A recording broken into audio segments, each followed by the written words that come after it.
Hey, this is Rob Anspach, and welcome back to another edition of E-Heroes. This is episode 243, and today we're going to talk about transitioning out of brick and mortar. And I have an awesome guest. I've known this gentleman for many years, and you guys, this is going to be great. So, welcome, Andrew Mazer, and thanks for being here. Thank you, Rob. We have history. We go back a long time, and I think it's at least 10 years. Yeah, I interviewed you for a different podcast, but in that time, in fact, I've watched you grow your business and then transition out of the whole brick and mortar thing, move your entire operation and your family from yeah. Philadelphia to New Jersey, from to Florida, and now everything you do is online. Oh, And yeah. It's a great business model that I never expected to happen. When I started my business back in the 80s, you know, I mean, the internet was only existing in the universities and in the government, right? yeah, yeah, I remember first touching it, and it was loosely back in 1986, 87. I was at Penn State, and we could communicate between campuses, but it just wasn't the full blown thing that we know today.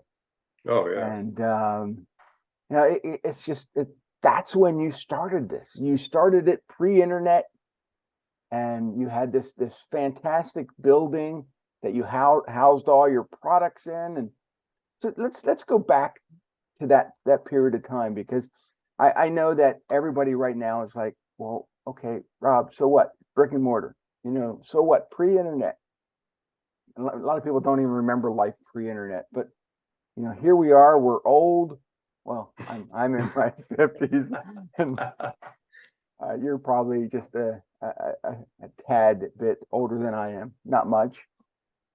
Um, but we've lived through all this, and this generation now coming on is growing up. They grew up in the internet. They have no idea the hassles and the frustrations and the annoyances that we had to put up with not having internet. Well, we had the benefit of hitting that learning curve right from the early stages. So guys like you and I, we had the benefit of being mature enough to latch onto the internet. And from its beginnings, nobody understood it. Nobody knew what was really going to happen. We know the guys that, making money on porn started earlier than I did, but I learned how to sell my stuff. But so yeah, I was fortunate enough to, I grew up in the hardware store. My parents had a hardware store. It was a second generation at that point when my parents took over. I learned how to do, I learned about being a merchant, when I was like 9 years old. And I used to go in on Saturdays, help my parents out on the, I didn't really help them out. They were babysitting me in the hardware store, let's face it. But I never really liked the hardware store, but I had to work there on Saturdays if I wanted my parents to buy me my first car. So I had to work on Saturdays, and the other day I had off from school. So they taught me well.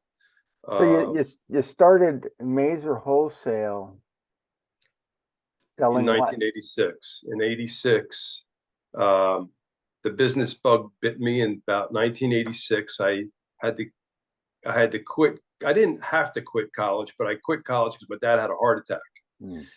and he had ultimately had to bypass surgery, and so I had to step in and help out in the hardware store. And this was like the second week of my, I think, fourth semester at Temple University, and I was a health ed major. I thought I was going to be a gym teacher and a health teacher for high school kids. That's kind of what I saw myself doing. But then, when I had to fill in for my dad, dropped out of school, and the business bug bit me. I never went back. That's when I Mhm. really started to take a liking to the business. And the only reason I really didn't stay is because I had an older brother. I have an older brother. He's 6 years older than me, and I was not. I'm like the leader type. I wanted to take things to a new level, and he said, "Not so fast, man." And Mhm. I'm like, I don't see the future in this. So um, I just started. I started actually my wholesale company working out of the basement of my parents' store. I started Right. buying merchandise. I took $1,000 worth of my savings, which Hmm. was A all lot I back had then. at the time. Yeah. Well, it was all I had, $1,000. And I bought a couple of pallets of tape, duct tape, masking tape, a couple other maybe different kinds of tape, because we sold a lot of tape in the hardware store. Hmm. So I always knew, like, if if if all goes bad, I'll at least be able to sell the tape in the store. And I did. And after I sold through the tape, I bought some more tape, and then I bought some other stuff that we used to sell real well at the store, like caulking compound and spackling and some other paint sundries and stuff like that. And one thing led to the other, and then all of a sudden, it was like this working out of the basement of the hardware store was not. It was getting unrealistic. Hmm. I was starting to fill the basement up. Then I started filling the upstairs up. We had to, we had a 3-story building. I started filling that up, and it was, unloading a truck and carrying all this stuff upstairs with, like, I don't know. So I got lucky and found a warehouse not too far from my parents' store. And my parents, my mom is the hero of this story, but she negotiated a deal on this warehouse. Luckily, the guy wanted to retire. We bought this old 12,000 square foot warehouse, and I did my business out of there for about the next 25 years, 27 years. Hmm. And and that's when I began, after 27 years, I started the transition of moving out of the warehouse. And that's because in the late 90s is when I got my first website. Hmm. And I'm skipping around here, but that was kind of the evolution. We can Yeah. talk about any more of the No, details. it's great because a lot that years ago I owned a cleaning business, and most of my clients were all local. And I'm sure that in your wholesale business, most of your clients were local. And Yeah. then we get this thing called the internet, and I more and more people, hey Rob, can you come down to Delaware to help clean? And I'm like, too far, I can't. But after 19 years of doing that, and then transitioning into being a coach and a writer and a podcaster and all the great things that I do, I help clients all over the world, and I'm just going to say the it's just world became a little awesome. smaller, Right. right? And with you now, instead of serving local clients, you're able to sell to anybody that has a computer. Yeah. Yeah. And before the internet, uh, there was a newspaper. It looked like a newspaper. It was on newsprint. It was called Closeout News, Mm. and um, they had a pretty reasonable price to get like a quarter page ad of the Closeout News. It was nice, thick paper. It was really neat. And so I advertised on that too, and that expanded my reach to a certain extent. Mm-hmm. There were things that were fairly light in weight that I could ship, and to the businesses who were like retailers around the country, and they were able to make a profit on it. That thing, that thing eventually closed up. I don't know why. It was pretty good. Maybe that was the onset of the internet. I'm not sure. I don't quite remember the timeline on that. But right shortly after that, I got a website. Mm-hmm. I think my domain goes back to 1996. That was Wow. way Yeah. early on that. Now I didn't get an order or a single new customer by way of the internet until year 2000. Wow. So, you know, who knew anything about SEO for hardware tools and, things like that. So I didn't know what I was doing. But one thing, the first thing that happened, even though I had a website, some guy called me and he said he's got a platform where I can sell my stuff on his platform, on their company's platform. He was just a salesman. It's called wholesalecentral.com. Mm. So they have the website. They were like a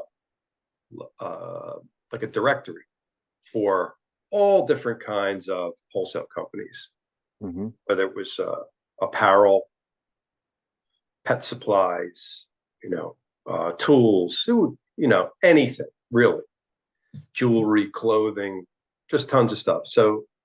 But by virtue of them having a big site and a big presence, people Googling, or no, they weren't Mm-hmm. even using Google then. They were No, using Google wasn't Yahoo. invented yet. Yeah. Right, that was Yahoo.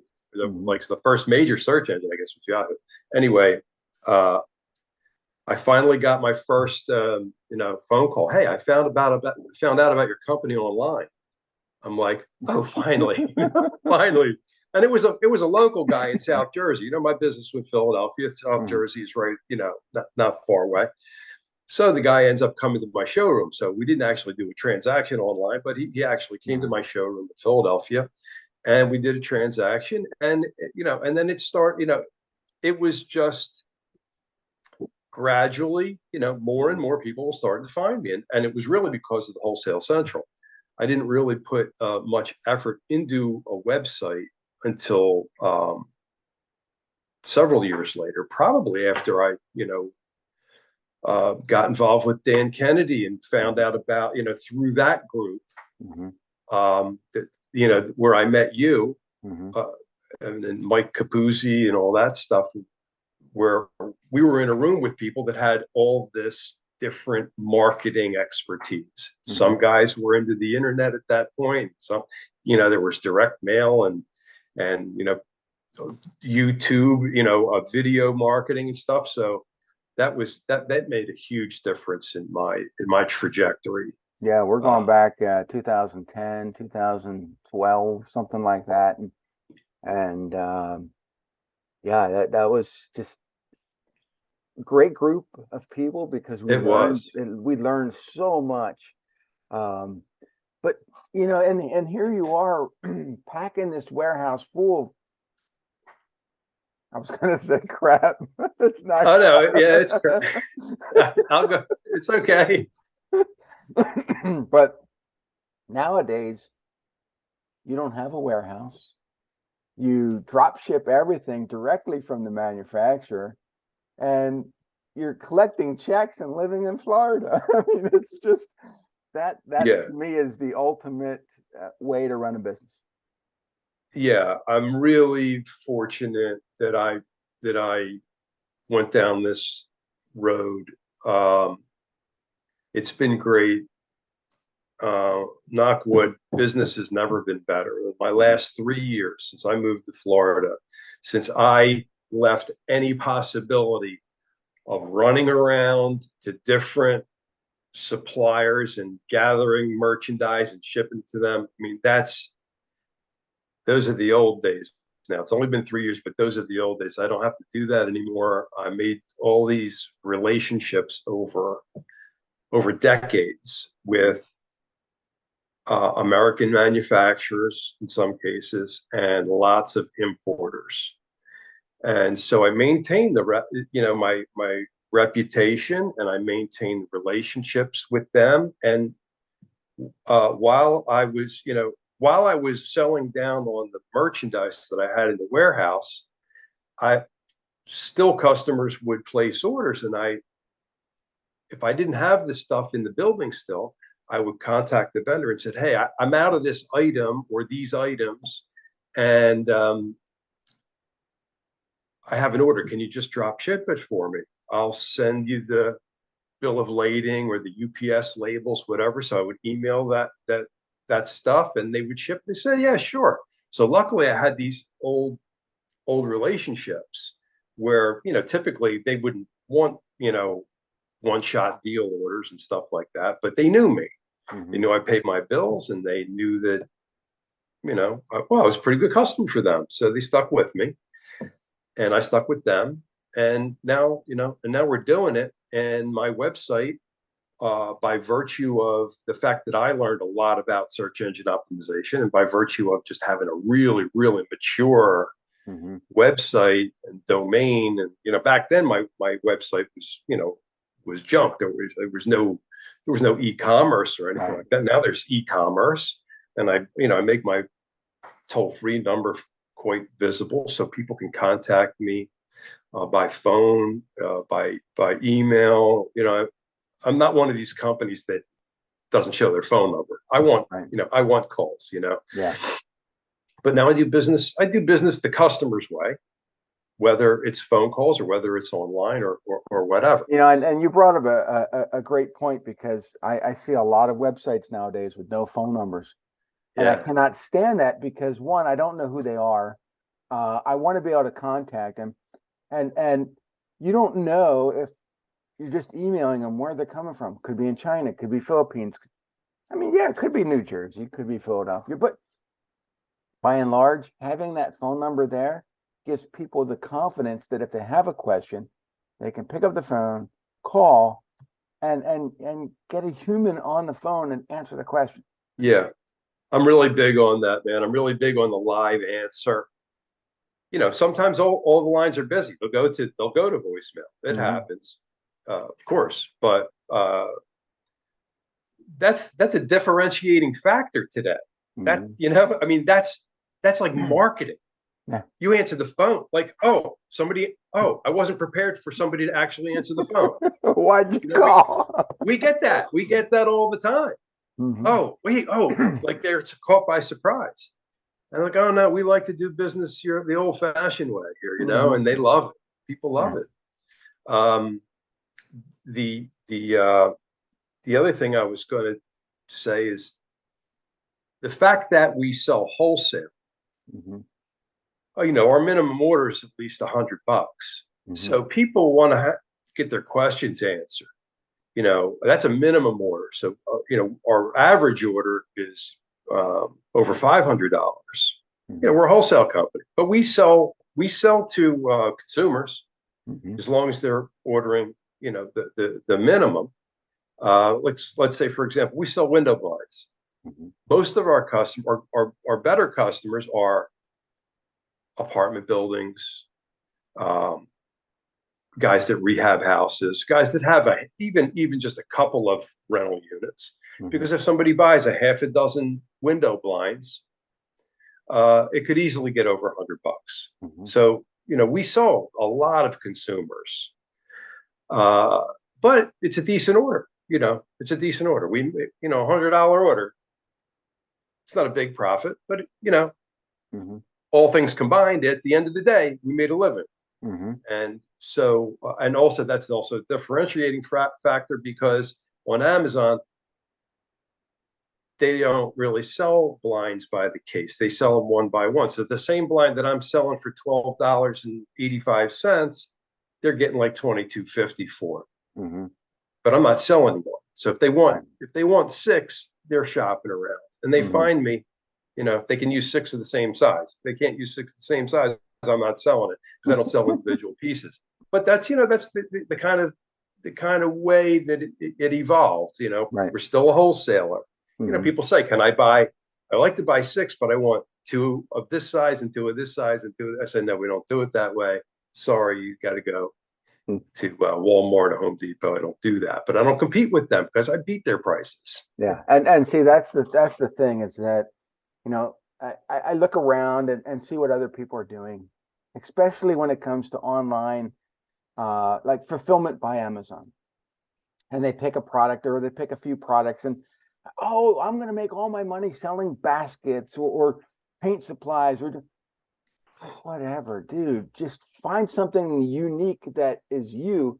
And you've done that. You have taken all these products that you sell wholesale. You don't sell them retail. You don't break them apart. You have your terms, you have your services, and you've stuck with them for 37 years.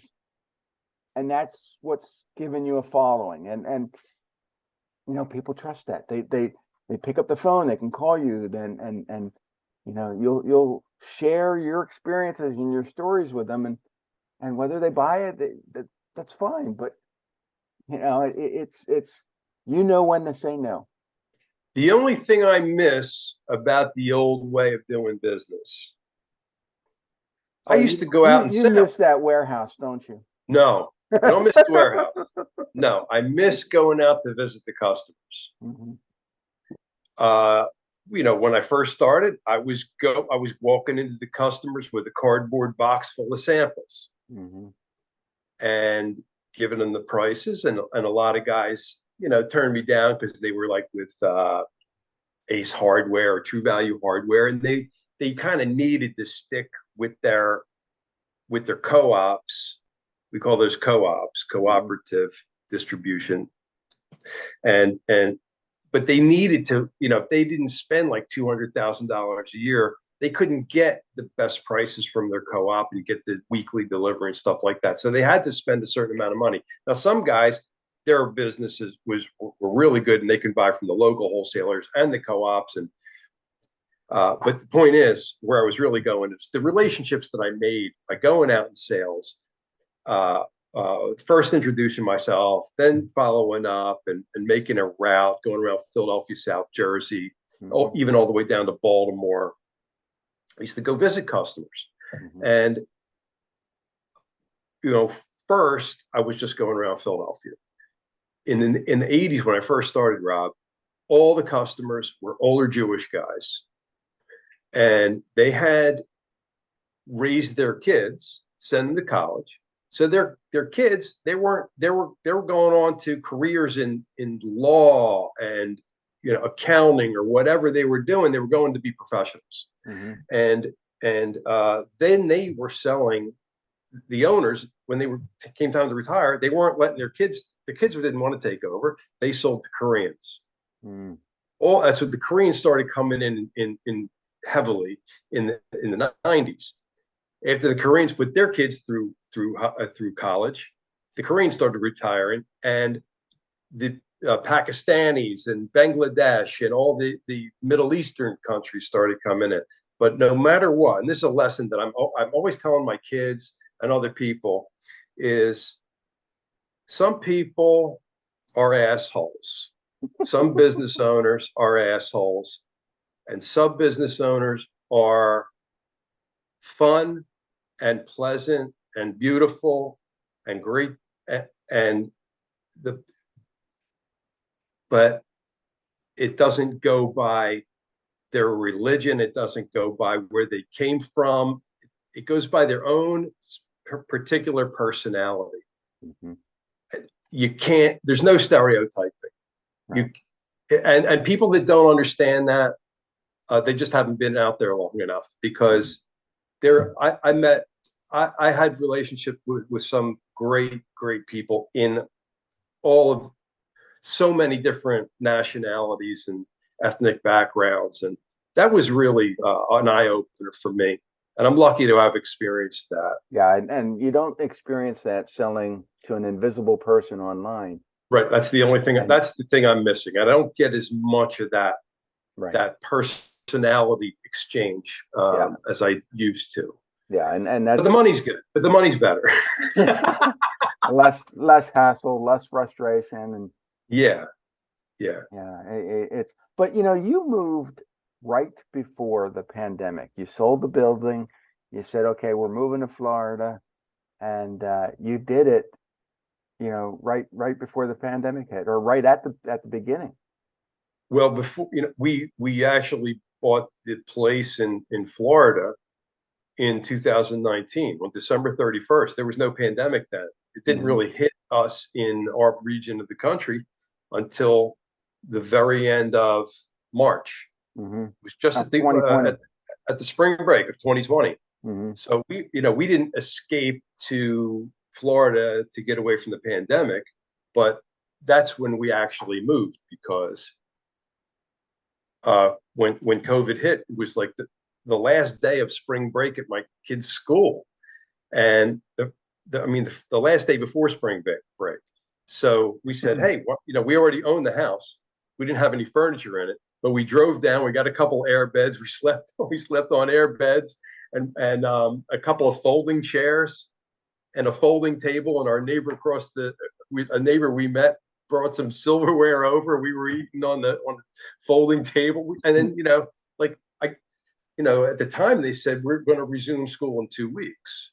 So we had like a 10-day spring break and then 2 week for extended for to see if COVID goes away. And of course, the kids never went back, until, like a year later when we got to, started to go back and visit my parents again. And, I only went back to empty out the house because we had sold on paper, but they weren't going to we weren't planning on settling until June when the kids get out of school in our area. We never went back though. But that was really things just couldn't have worked out better for us. Yeah. So now you don't have a truck, you don't have a building, everything's online. And it's just, and Yeah. you're The living, deal, you're I living have, in a warmer climate. yeah. And it's busy here in Sarasota, but it's also, shall I say, paradise? It is Mm, paradise. It's really nice out here. We yeah. get some really cool wildlife here, birds and deer. Well, I'm out kind of in farm country. I'm not like by the beach. I'm only 25 minutes from the beach, but out here we have coyotes and deer and the birds that come around here are so cool. The first time I went to a rodeo was in Florida. Yeah. It's like, what? They said there's more cowboys in Florida than other states, and I'm like, really? This is Yeah, weird. I heard a statistic. There's more cows in Florida than any other state. And there's a Mhm. lot of cows around here. Most of my neighbors have cows. I don't know what they're doing with them. They just have cows in their yard. I think they do it to cut the grass. I don't know. It's just Really, crazy. really, they're just cows, in people's backyard. Now we're all living on 5 acres in my neighborhood. Mm, Every property is that's 5 acres 5 acres. by rule. Yeah, and that's By that's rule. a I have a quarter of an acre, and I'm fine with that because it takes forever to mow. But I don't know, I'd probably go out of my mind with 5 acres. Oh, there goes my chickens. You probably can't hear them, I can't hear him. You have chicken. Oh man, you just went total transition from from city boy to country boy. yeah. Not really. Yeah, but it's you did a complete 180, not only with your life but with your business too. And you know, I think that there's a lot of people out there that they couldn't do it. I mean, I've done it. I went from one business to another and transitioned just fine. And but I think it takes a special type of entrepreneur to be able to do that, to stop doing what they've been doing for a long, long time and decide, okay, I've had enough of this. Either I simplify and do things differently and better, or I just sell it all and try something different. Yeah, I think if not for our marketing education and not through college education, Hmm. through the kind of marketing education that you and I went through, it opened up a different pathway of thinking Hmm. about everything, about what's possible, about how can I do this, or how can I be of service to other people, by leveraging that marketing angle Hmm. to everything. It's changed. It's just changed the way I think. I thought. Right. Now I'm thinking, why am I working when I should just be thinking and telling everybody else what to do? Hmm. And that's, it took me way too long. I mean, I'm still struggling with it. I still tend to just do stuff that I can, oh, well, I'll just knock this out right now Yeah. instead of giving it off to one of my freelancers or whatever. And I got to stop doing that. Yeah. Just tell them what to do. And so I can work on the bigger picture stuff because, Yeah. And for a long time I had that problem too. It's like, I can do it faster than they can. But the thing is, if I keep compounding all the stuff that I know I can do, what am I paying them for? It's like, Right. That's what I was doing in the warehouse. When I was in the warehouse, I had 7 guys working for me, and like somebody would call and place an order. I'd write it all down. I go out in the warehouse and start picking. I'm like, what am I doing? mhm. These guys are yapping with each other, and I'm picking the order. And like it's like I kind of wanted to be useful, feel useful, but I couldn't. I it was hard to break away from that. Yeah, yeah, But and but we're well, learning. yeah, We're by the time yeah, we learn it all, we'll be dead. It's like whatever. yeah. You know, I still do that. I hand off stuff to people and thinking, oh shit, are they gonna actually get it right, or they're gonna get it, or am I have to jump in and finish the stuff? And Well, that's what I'm doing now, Rob. I'm doing exactly. I'm delegating more, but they send back the work, or I witness the work if they're doing something on my website for me or Mhm. anything like that. And I'll go in and I'll tweak it. But better. Perfection is not No, the answer, no, right? So I'm and starting to I've give up to that. right, and I've talked about perfection many times on this show, and good is good enough. We don't get paid enough for perfection, and then the thing is, perfection takes too long. You know, Yeah, everybody's like, well, I can't put this product out until it's perfect. When will it be perfect? Because this is an iPhone 12, a 12, which means that the first one that came out was shit, and it keeps progressing year after year after year, and it's still never perfect. And yet we buy them. They're good. Good is good enough. and that's how my website evolved. It was shit, and then it got better and better and better. And I keep on working on it because I wanted to continue to get better because it's pretty much my lifeblood now. Of course, I have a lot of years worth of repeat customers, Yeah. but I mean, you don't double your business again all on new customers. No. You just keep on growing your customer base. Hmm. And but that's what I've been doing now. I'm 37 years in. As a matter of fact, this is my I just realized this may be the anniversary of my business. Yeah. My 38th year is starting this week. Nice. My 38th year. I just So, realized. so if you're watching this, this was recorded in May, and although airing time, it'll go on YouTube right away. So you'll see this May 11th or May 12th, whenever you see this, 2023. But it won't. The audio won't go out until probably June. So it'll still be close. And it will be timeless Yeah, after oh, yeah, everything's timeless. that. Timeless like the internet. Yeah, but there are days where, although I think, what would we have done without the internet? How would we as entrepreneurs have transitioned? Because would I have still been a carpet cleaner? Would I have graduated to becoming, a worldwide, sarcastic guy that people call? Would you have gone and moved to Florida? And so you have to wonder. I mean, because I think sometimes people get so dependent on Wi-Fi, internet. I see these posts. Oh my God, my Wi-Fi's been down for 3 hours. What am I gonna do? Really? Mhm. Why don't you go relax? Why don't you go to a beach? No, these are our umbilical cords. We're tied now to the internet forever. Yeah, but quite a tool, quite a tool. Change my life, change your life.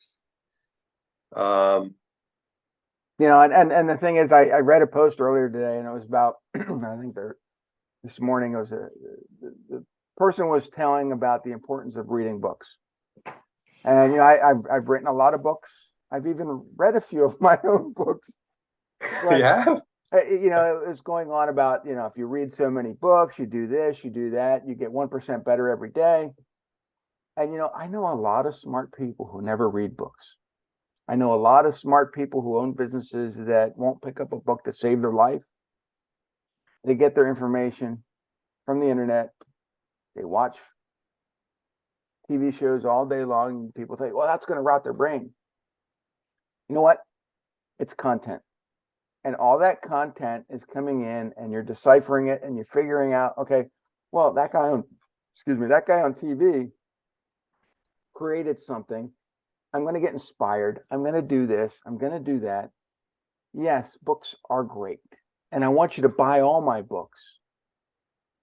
But here's the thing. Anything that you read, even a cereal box, could inspire you in some way to do something different than what you're doing now that could end up making you millions of dollars.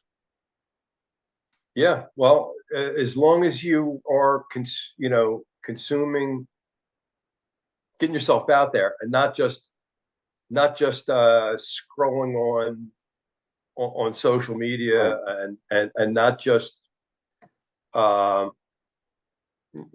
we don't we're not going to be, I was going to say watching cartoons, but if you got I like right now, I really used to read a lot more. I've got a fantastic library and I'm proud of it.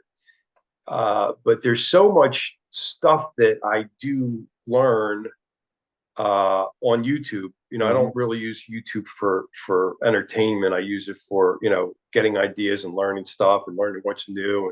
And, there's a lot of good content there Mm-hmm. if you're looking for it. Uh, uh, I kind of reading is getting harder because now I wear glasses Yeah. when and like I try not to and stuff like Yeah, that. But mine are bifocal, so it's like, yeah, that it's funny you and I say that take my because glasses off. I have glasses to read and I have glasses to watch TV, but most of the time I don't need glasses if I'm not like looking at something either close or far.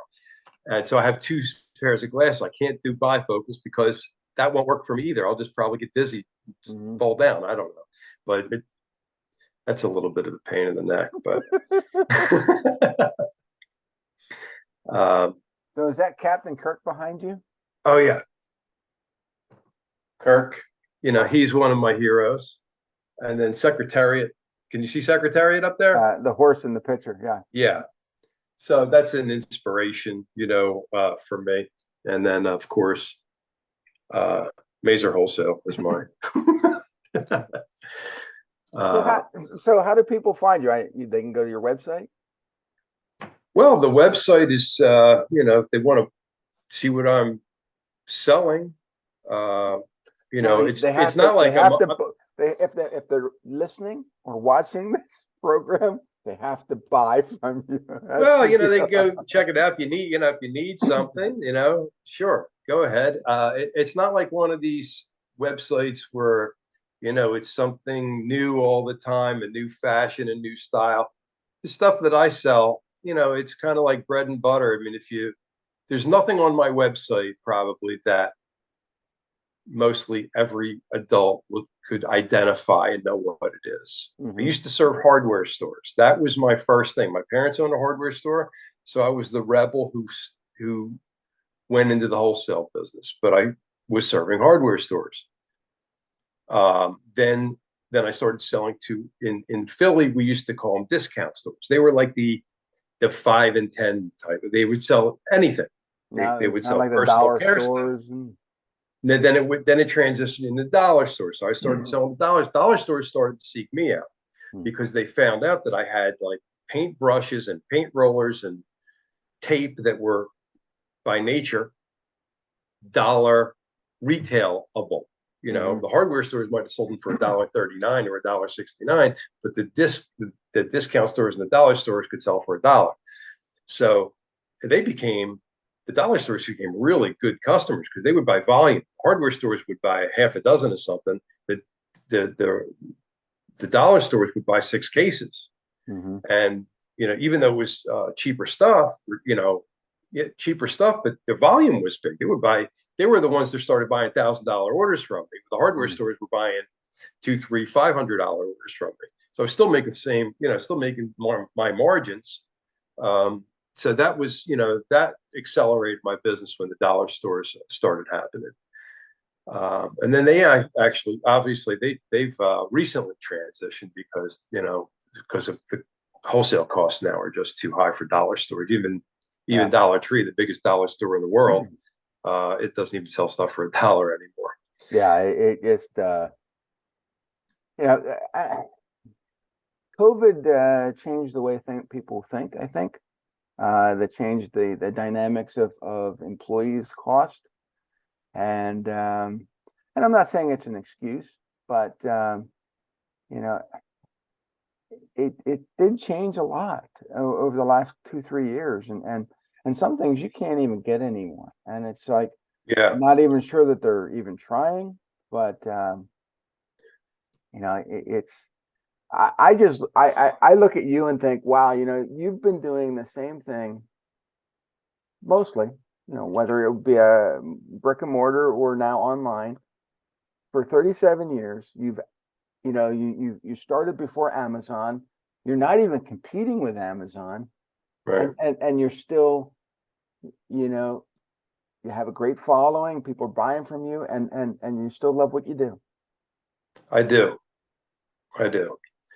Um, there's one thing I didn't mention that I did start importing a couple of things, and I have them shipped to um, third-party logistics warehouses, and they stock, like I import some floor tile, Hmm. some cheap, inexpensive vinyl peel and stick flooring, and And in fact, I think I saw one of your videos about that. You put it in a garage, and it looked really oh amazing. yeah, I made a lot of videos for the tile, and it helped me make a lot of sales. Hmm. And I get a lot of positive reviews, even from people who saw the video and just thank me for the education on and the not only the education, the installation, but showing them that anybody can do it. Hmm. Because I'm really not a handyman. But I did, I went in with the ideas. I'm going to do an installation. I'm going to have somebody record it, and I installed it in my own garage, and then I started teaching other people how to do it, and it really boosted sales. And I made me, I actually make some money on YouTube, Hmm. just because I have a lot of videos up there. So I don't make them anymore. I really should probably get back into it just for the sake of the marketing aspect. Um, but I get some. I make about $150 a month on trickles in from my Wow. Google account. It was up to over 400 for a while. I mean, that's not a lot. I'm not going viral by any stretch of the imagination. But hey, you know, it'll pay for a dinner once a month. Dinner. What the Yeah. heck? Yeah, but Yeah. it's another thing. It's another thing. Yeah. And and I want people to understand that, there are so many opportunities out there for you to make money, whether it be in wholesale, whether it be retail, whether it be, online, offline, making those videos, putting yourself out there, getting people to know you, getting them to listen to your stories is very important. With me starting out in the carpet cleaning business, I spoke to people every single day. I got to learn who they were. I got to experience their stories, their kids, and watch their kids grow. And I think that that's what's missing from this new generation. Everything that they've done is online. They don't understand how to interact Oh with yeah. people, and we're missing that element that helps us become better salespeople. Well, and I think the younger people these days, they're missing out on human development, human Yeah. interactions, human socialization, human communication. Hmm. That's, I mean, that's not an entrepreneurial topic, but it's lack of entrepreneurial topic. And I guess there's going to be a big opportunity for entrepreneurs coming up because there's going to be a gap Hmm. because the people, there's going to be a lot of people that never really experienced that Hmm. because of the way kids are growing up these days with, you see them at a restaurant, there may be four people sitting at a diner table and they're all looking at their phones at the same time. They're not looking at each other, not talking to each other. Right. That, man, that spooks me. It's like, what's going to happen to this world? Yeah, and I'm a big fan of Disney. I love going to Disney World, but my wife and I went uh last year by ourselves without the kids, and we're walking around, and that's the first thing we observed is everybody's on their phone. And now with Disney created this application called Disney or Genie Plus, where it helps you adapt better to the rides and you can schedule things better. And guess what? Now it creates you to be on your phone even longer. Uh, uh-huh. And people are walking into each other, they're walking into stuff, they're not paying attention. And I'm like, you suck the joy right out of having an amusement park because now we're tied to these phones. You know what? Put the phone down, put it in your pocket, stop looking at it, enjoy the scenery. If Yeah. you're going somewhere, whether the beach, whether the Disney, wherever you're going, Be there. be there. Yeah, be in the moment. I mean, I was amazed. There are so many things to do at Disney. You can never get them done in 1 week, 2 weeks. You could be there a whole year and still not get everything done. But yet, people don't look around. We took a boat ride from Disney Springs over to Port Orleans. I never knew that was there, but we enjoyed the 20-minute boat ride, and it's free, and it was just great. And I thought, wow, this is something I don't normally get to do, but it was awesome. And everybody is on the boat going, I'm like, put the damn things down.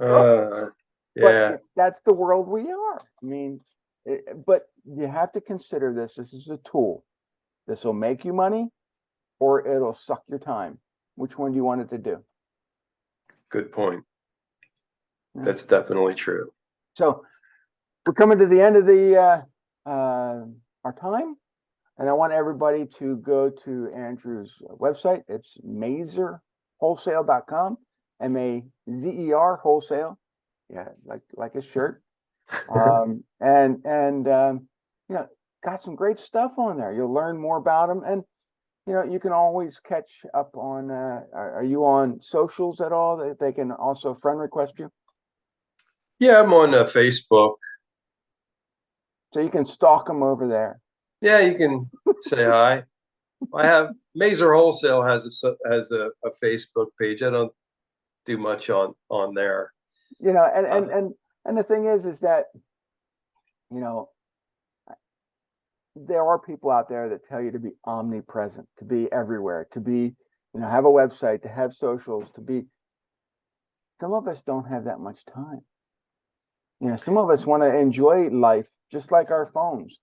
So yes, there are people that tell you to be omnipresent, but sometimes you just need to be present one place. Tell people to go there to find you. I think if you're like an influencer, you might have to have a bigger footprint. Right. For people who are looking to buy bulk, window blinds in bulk, I don't think they're going to social media to find that stuff. No, and so understand your audience. Yeah. And I think once you understand the audience and what you're doing and how you're doing it, you don't need to be everywhere. You just need to be the one place that your audience is going to. So. Yeah, that's true. Anyway, thanks guys for listening, guys and gals for listening. And this is what makes Andrew an e-hero. And we'll see you guys on the next episode. Adios. Thanks a lot for having me, Rob. Good to see you again. Good to talk to you.